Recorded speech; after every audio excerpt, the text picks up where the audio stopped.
বিশেষ করে বিএনপির বিভিন্ন কর্মীদের পক্ষ থেকে এটাকে প্রচারণা শুরু করেছে রাত 12টার দিকে, এবং তারা প্রচারণা চালিয়েছে যেই স্ক্রিনশটটি নিয়ে, যেই পোস্টের স্ক্রিনশট, সেই স্ক্রিনশটটা নেওয়া হয়েছিল মাত্র 1 মিনিটের ব্যবধানে।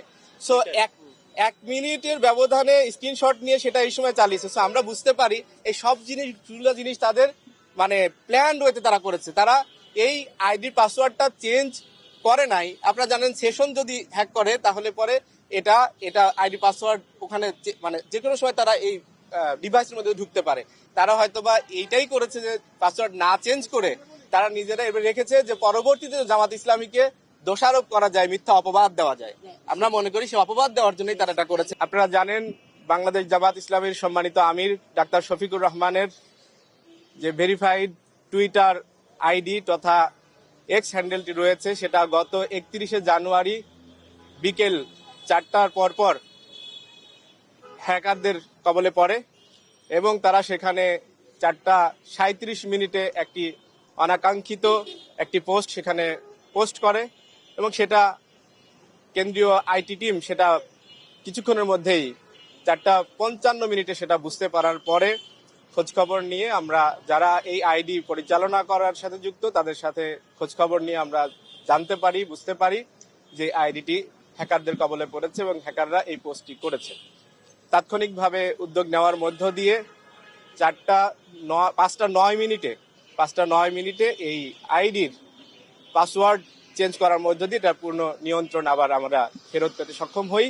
এরপরে 5:22 সে বিষয়ে একটি জরুরি ঘোষণা সেখানে প্রকাশ করা হয় যে এই আইডিটি হ্যাক হয়েছিল, সে বিষয়ে সেখানে প্রকাশ করা হয়।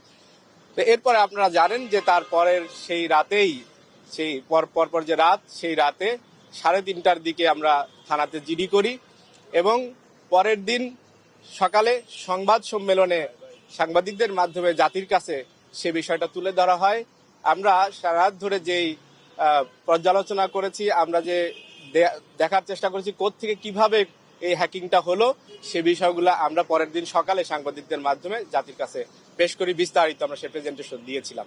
সেখানে একটা বিষয় আপনারা খেয়াল করেছেন যে যেই মেইলের থেকে, যে মেইল অ্যাড্রেস থেকে আমাদের জামাত ইসলামের কেন্দ্রীয় অফিসিয়াল মেইল যেটা রয়েছে সেই মেইল এবং ঢাকা মহানগরী উত্তরের যে মেইল, ঢাকা মহানগরী দক্ষিণের যে মেইল, এরকম করে আরো বেশ কিছু মেইলে সেখানে যে ফিশিং যে ম্যালওয়্যারটি এসেছিল এবং তার মাধ্যমেই ডিভাইসের কন্ট্রোল তারা নিতে পেরেছে এবং ডিভাইসের কন্ট্রোল নেওয়ার মধ্যে যে সেশন চুরি করে সেখান থেকে আসলে এই আইডিটির মধ্য দিয়ে তারা তাদের কথাটি প্রকাশ করেছিল। যেই মেইল থেকে এই মেইলটা এসেছিল সেই মেইলটা হচ্ছে বঙ্গভবনের অফিসের সাথে সংশ্লিষ্ট assistantprogramer@bongobhavan.com.bd। আমি আবার বলছি assistantprogramer@bongobhavan.gov.bd। তো এই মেইল যেহেতু বঙ্গভবনের সাথে সংশ্লিষ্ট মেইল, সেখান থেকে এই ম্যালওয়্যারটি পাঠানো হয়েছে টার্গেট করে আমাদের বিভিন্ন অফিসিয়াল আইডিতে। সেটা আমরা কনসার্ন ফিল করেছি যে সরকারি এই দপ্তর থেকে এরকম মেইল পাঠিয়ে সেখানে হ্যাক করার জন্য যে প্রচেষ্টা চালানো হয়েছে সেটা নিঃসন্দেহে গর্হিত কাজ। সেটা আমরা আশা করেছিলাম যে আমরা সেটা প্রকাশ করার পরে এই অফিস থেকে সে ব্যাপারে তারা কি করলেন, কি উদ্যোগটা নিলেন, তদন্ত কি হলো, সে বিষয়গুলো আমাদেরকে জানাবেন। কিন্তু আমরা এই কয়েকদিন পার হলো, এর মধ্যে দিয়ে তাদের কোনো রেসপন্স না পেয়ে আমরা আজকে সরাসরি এখানে অফিসিয়ালি দেখা করতে এসেছিলাম এবং তাদের কাছে আমাদের সেই লিখিত অভিযোগপত্রটি দিয়েছি।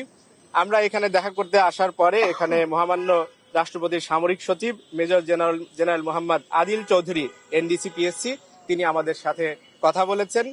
খুব ওয়ার্ম রিসিপশন তিনি আমাদের খুব ওয়ার্মলি রিসিভ করেছেন তিনি আমাদেরকে এবং তার সাথে আমাদের প্রায় 1.5 ঘন্টা সময় বিস্তারিত কথা হয়েছে এবং তারা আমাদেরকে যেটা জানিয়েছেন সেটা হচ্ছে এই ঘটনা প্রকাশ হওয়ার পরপরই তারা তাদের নিজস্ব সিস্টেমে যে সমস্ত সংস্থা এই তদন্তের সাথে সংশ্লিষ্ট হতে পারে তাদের কাছে তারা ঘটনাগুলা জানিয়েছেন এবং তাদেরকে তদন্ত কাজে সম্পৃক্ত করেছেন এবং তারা যতটুকু দ্রুত সম্ভব এই তদন্তের রিপোর্ট তারা পেশ করবেন এবং উদ্যোগ তারা গ্রহণ করবেন, যে ব্যবস্থা নেওয়া দরকার তারা নেবেন।